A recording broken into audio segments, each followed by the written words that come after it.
Assalamualaikum warahmatullahi wabarakatuh. Perkenalkan, nama saya Arif Setio, NRP 38. Saya di sini akan menerangkan tentang teori basis data terdistribusi dari dosen pembimbing Bapak Rengga Asmara, Sarjana Komputer OCA. eh, Pokok pembahasan yang harus kita bahas, yang pertama pendahuluan, yang kedua tipe basis data terdistribusi, yang ketiga arsitektur basis data terdistribusi, yang keempat penyimpanan data pada sistem terdistribusi, yang kelima manajemen katalog terdistribusi, query terdistribusi, join pada DBMS terdistribusi, optimasi query pada DBMS terdistribusi, mengubah data terdistribusi, dan looking pada sistem terdistribusi dan distributed recovery. eh, Masuk ke tujuan pembelajaran. Tujuan belajar kita kali ini adalah memahami perbedaan DBMS terdistribusi dan DBMS terpusat, memahami arsitektur basis data terdistribusi, memahami penyimpanan data katalog pada sistem, memahami query, join, dan optimasi query pada DBMS terdistribusi, memahami bagaimana mengubah data, melakukan looking data pada DBMS terdistribusi, memahami bagaimana menangani kegagalan pada sistem terdistribusi. Pendahuluan. Pada basis data terdistribusi, data disimpan pada beberapa tempat atau site. Setiap tempat diatur dengan suatu DBMS yang berjalan secara independen. Properti pada basis data terdistribusi yang pertama, independen data terdistribusi, yaitu pemakaian tidak perlu mengetahui letak suatu data. Transaksi terdistribusi atomik, yaitu pemakai dapat menuliskan transaksi yang mengakses dan mengubah data pada beberapa tempat. Tipe basis data terdistribusi.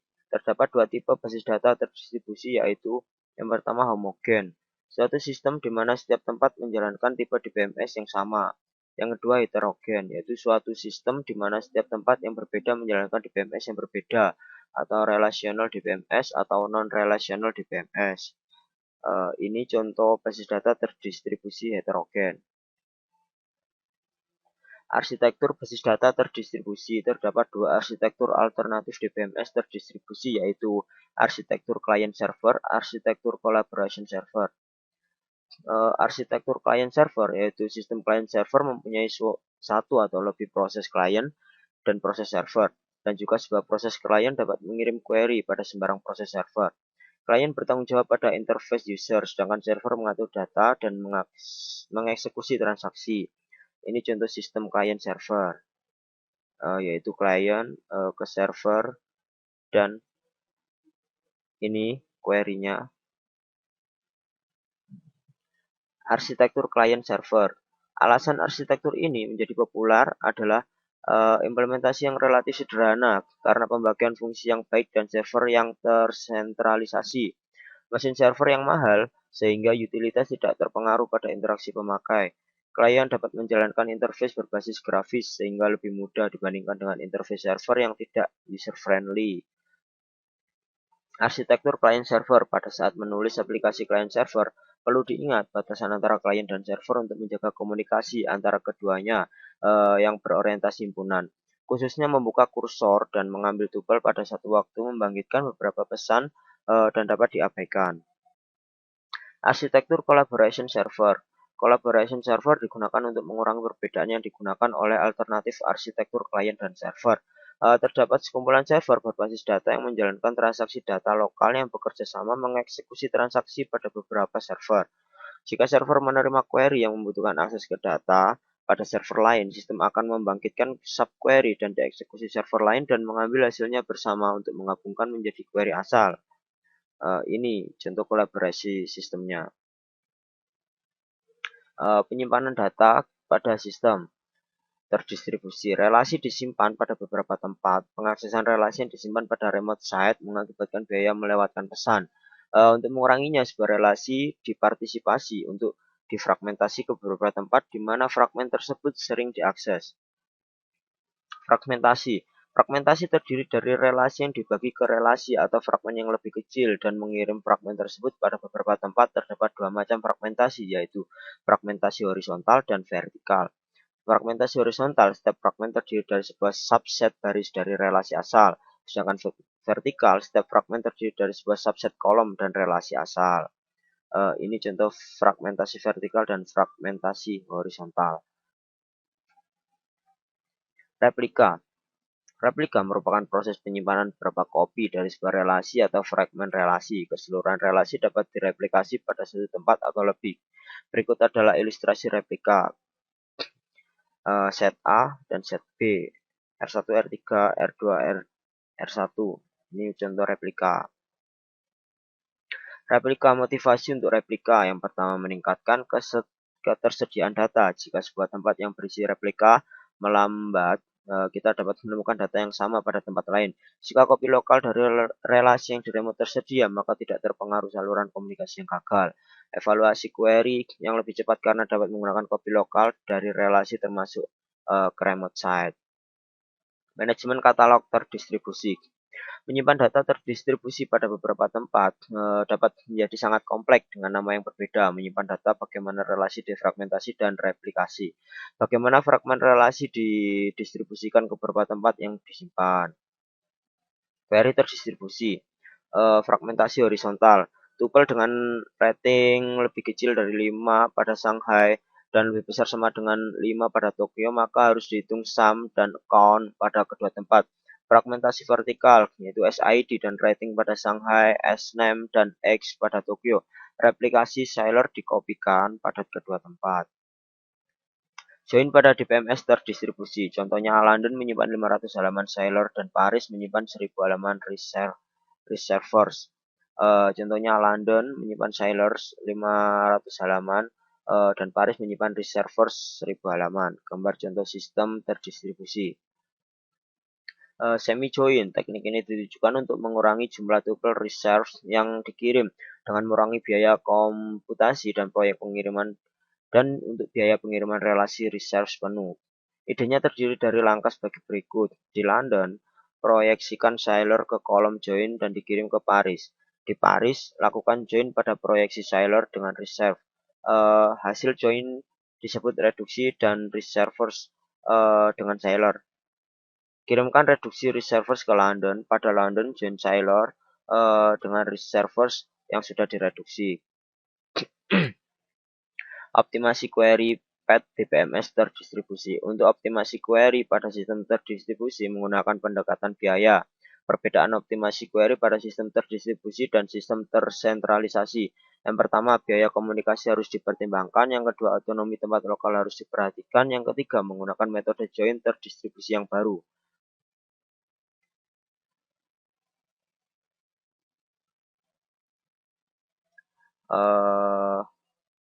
Mengubah data terdistribusi. Replika transaksi dapat dilakukan dengan cara synchronous replication. Semua kopi relasi dimodifikasi harus dibuat sebelum modifikasi transaksi commit. Distribusi data dibuat transparan ke pemakai. Asynchronous replication, kopi dari sebuah relasi yang dimodifikasi hanya diubah secara periodik. Kopi yang berbeda akan keluar dari sinkronisasi. User harus waspada pada distribusi data dan produk saat ini mengikuti pendekatan ini.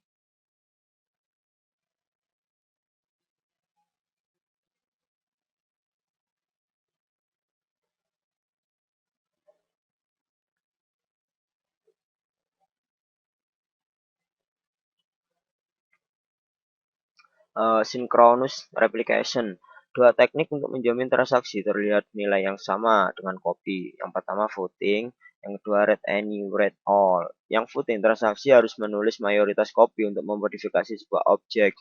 Harus membaca cukup kopi untuk meyakinkan bahwa terlihat setidaknya pada satu kopi saat itu. Teknik ini biasanya tidak atraktif karena pembacaan adalah yang biasa.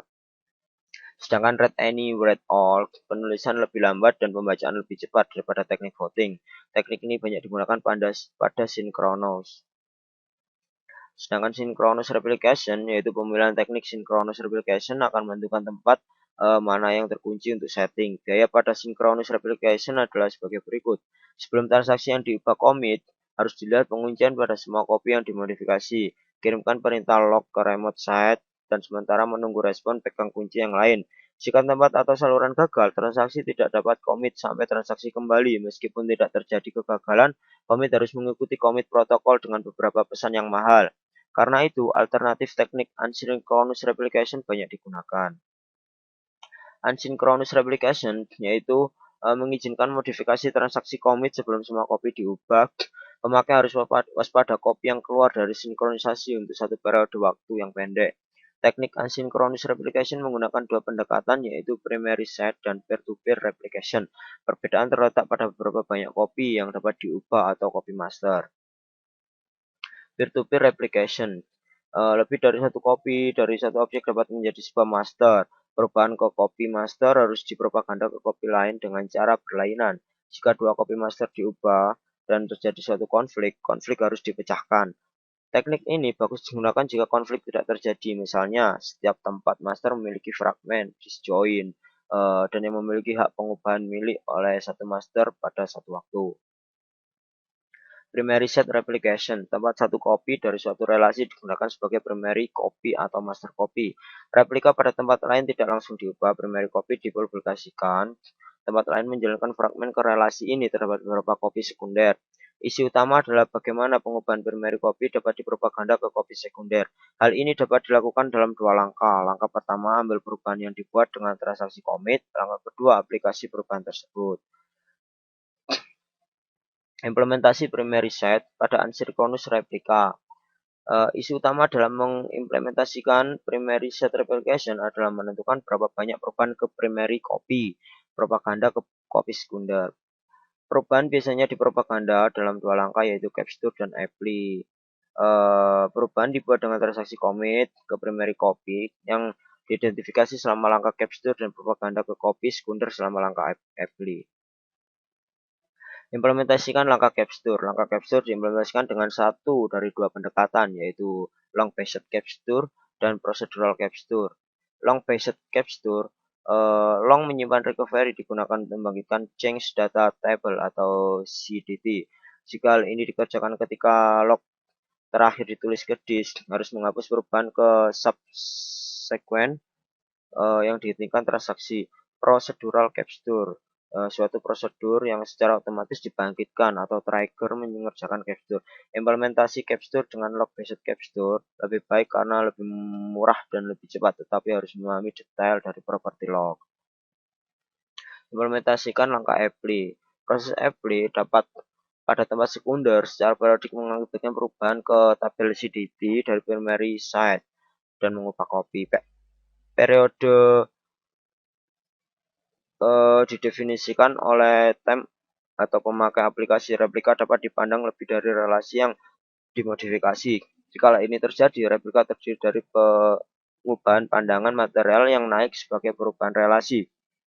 Long-based capture ditambah apply yang terus-menerus akan meminimalkan delay pada propaganda perubahan. Procedural capture ditambah application driven apply menggunakan cara yang fleksibel untuk perubahan proses. Looking pada sistem terdistribusi. Untuk mengenangani penguncian objek pada beberapa tempat digunakan cara sektoralisasi. Suatu tempat melakukan semua penguncian dan membuka kunci untuk semua objek. Primary copy yaitu semua penguncian untuk suatu objek dikerjakan pada tempat primary copy dari objek tersebut. Untuk pembacaan membutuhkan akses ke tempat terkunci baik tempat di mana objek disimpan. Terdistribusi penuh yaitu penguncian untuk suatu copy dilakukan pada tempat di mana copy disimpan. Hal ini mengunci semua tempat pada saat menulis objek. Distribusi deadlock detection. Setiap tempat menangani local wait for grab. Deadlock global akan terjadi jika local grab tidak membentuk siklus seperti dapat dilihat pada gambar 7-6 menunjukkan terjadi deadlock global. Set A, set B, dan global. Untuk mendeteksi deadlock digunakan tiga solusi yaitu sentralisasi, hierarki, dan timeout. Distribusi recovery. Proses pemulihan pada DBMS terdistribusi lebih kompleks daripada DBMS tersentralisasi karena sebab berikut. Terjadi kegagalan yang baru, misalnya saluran komunikasi dan remote site. Jika subtransaksi dari suatu transaksi mengeksekusi tempat yang berbeda, semua atau tidak ada yang harus commit. Hal ini memerlukan commit protokol untuk menangani hal tersebut. Suatu log ditangani pada setiap tempat, sebagaimana pada DBMS tersentralisasi dan aksi commit protokol ditambah pada log. To pass commit atau to PC.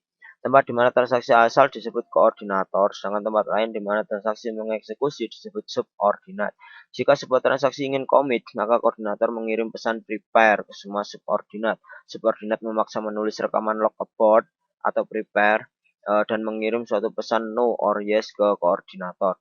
Jika koordinator menerima pesan yes, maka koordinator memaksa menulis suatu rekaman log commit dan mengirim pesan commit ke semua subordinat. Sebaliknya, memaksa menulis rekaman log abort dan mengirim pesan abort. Subkoordinat memaksa menulis rekaman log abort atau komik berdasarkan pesan yang didapat, kemudian mengirim pesan X ke koordinator. Koordinator menulis rekaman log N setelah mendapatkan semua pesan atau X. Restart setelah suatu kegagalan pada suatu tempat. Jika kita mempunyai rekaman log commit atau abort untuk transaksi T, tetapi tidak mempunyai rekaman N, maka harus redo atau undo. Jika tempat ini adalah koordinator untuk T, tetap dikirimkan pesan commit atau abort ke subkoordinat sampai pesan X. Jika kita menyiapkan rekaman log transaksi T, tetapi tidak commit atau abort, tempat ini adalah subordinat untuk T. Subordinat terus menghubungi koordinator untuk menemukan status T, kemudian menulis rekaman log commit atau abort redo atau undo T, dan menulis rekaman log N.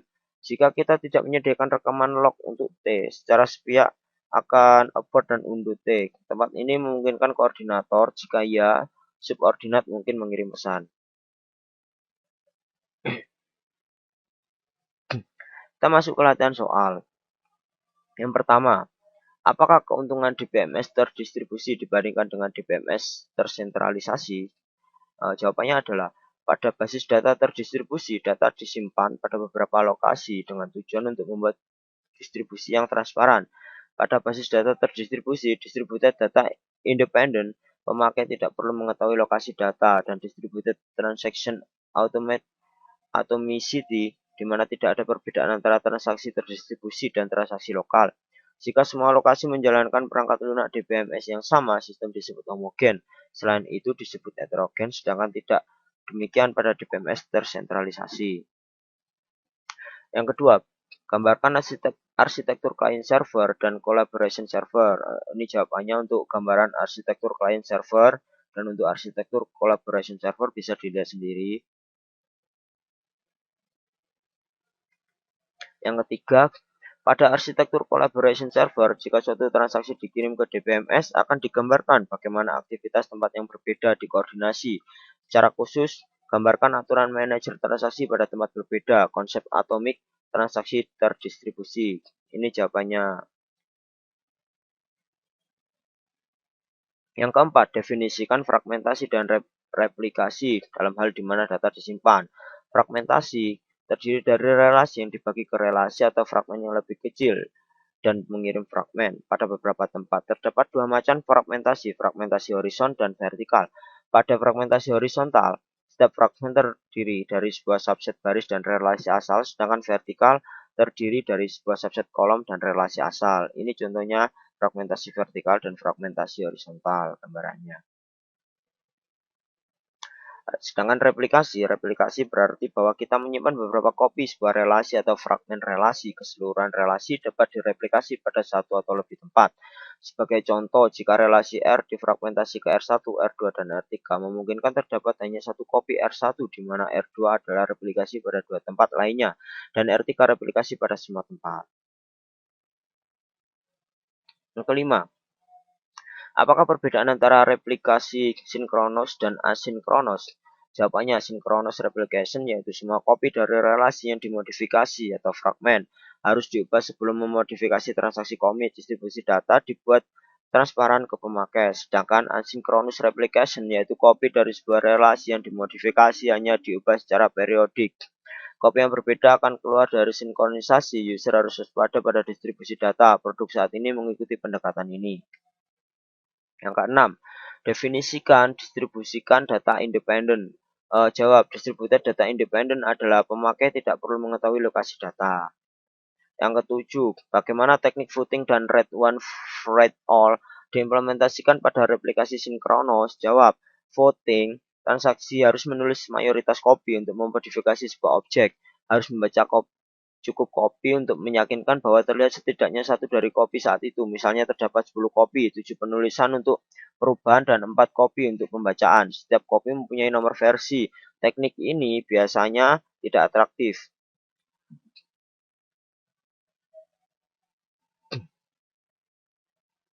Teknik ini biasanya tidak atraktif. Kenapa? Karena pembacaannya adalah hal yang biasa. Sedangkan read any, read all, penulisan lebih lambat dan pembacaan lebih cepat daripada teknik voting. Teknik ini banyak digunakan dari synchronous replication. Yang kedelapan, berikan penjelasan bagaimana asynchronous replication implementasikan, khususnya jelaskan maksud capture dan apply. Implementasi primary set pada asynchronous replication. Isu utama dalam mengimplementasikan primary set replication adalah menentukan berapa banyak perubahan ke primary copy di propaganda ke copy sekunder. Perubahan biasanya di propaganda dalam dua langkah, yaitu capture dan apply. Perubahan dibuat dengan transaksi commit ke primary copy yang diidentifikasi selama langkah capture dan propaganda ke copy sekunder selama langkah apply. Mengimplementasikan langkah capture. Langkah capture diimplementasikan dengan satu dari dua pendekatan, yaitu long-based capture dan procedural capture. Long-based capture yaitu menyimpan recovery digunakan untuk membangkitkan change data table CDT. Jika hal ini dikerjakan ketika log terakhir ditulis ke disk, harus menghapus perubahan ke subsequent yang dihentikan transaksi. Procedural capture yaitu suatu prosedur secara otomatis dibangkitkan atau sebagai trigger mengerjakan capture. Proses apply pada tempat sekunder secara periodik membangkitkan perubahan ke tabel CDT dari primary set dan mengubah copy. Periode didefinisikan oleh timer atau pemakai atau aplikasi. Replika dapat dipandang lebih dari relasi yang dimodifikasi. Jika hal ini terjadi, replika terdiri dari pengubahan pandangan material yang naik sebagai perubahan relasi. Yang kesembilan, apakah perbedaan antara long-based dan procedural untuk implementasi capture? Jawabannya adalah long-based capture atau menyimpan recovery digunakan untuk membangkitkan change data table CDT. Jika hal ini dikerjakan ketika log terakhir ditulis ke disk, harus menghapus perubahan ke subsequent yang dihentikan transaksi. Sedangkan procedural capture, suatu prosedur yang secara otomatis dibangkitkan sebagai trigger mengerjakan capture. Mengapa pemberian nama unik pada objek basis data lebih kompleks pada DBMS terdistribusi? Karena jika suatu relasi difragmen dan direplika, setiap partisi memerlukan nama global yang unik yang disebut relation name. Manajemen katalog terdistribusi diperlukan untuk menyimpan rekaman di mana data disimpan. Terima kasih, akhirnya materi 1 telah selesai. Apabila ada yang ditanyakan, bisa langsung komen di bawah. Insya Allah jika bisa menjawab, saya akan menjawab.